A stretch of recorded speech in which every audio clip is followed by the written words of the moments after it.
अंत में मैं कहना चाहती हूं कि इंदिरा जी ने कहा था, मेरे शरीर के खून का एक एक कतरा, एक एक बूंद इस देश को समर्पित है। उन्होंने कहा था कि मेरे खून का एक एक कतरा इस देश को जीवित करेगा। आज मैं कहना चाहती हूं कि कांग्रेस पार्टी का एक एक कार्यकर्ता अपना खून बहाने के लिए तैयार है। जो कहते हैं कि हमारा संगठन इस प्रदेश में दुर्बल है, वो इस भीड़ को देखें। ये हमारे संगठन की भीड़ है, ये हमारे संगठन की ताकत है। इस संगठन को बनाने के लिए हजारों लाखों कार्यकर्ताओं ने 2 साल से बहुत ही ज्यादा मेहनत की है, और उनके साथ साथ जिन कार्यकर्ताओं ने 20-30 सालों के लिए इस प्रदेश में कांग्रेस का झंडा उठा रखा, वे खड़े हैं। हमारा संघर्ष जनता का संघर्ष है। उत्तर प्रदेश की भाइयों और बहनों, आपका संघर्ष है। आपकी आवाज हम उठाएंगे, आपके लिए हम लड़ेंगे, आपके लिए हम हाजिर हैं।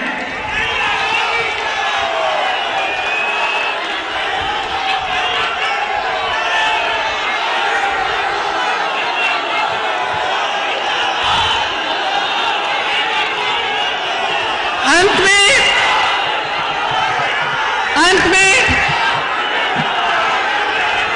मैं आप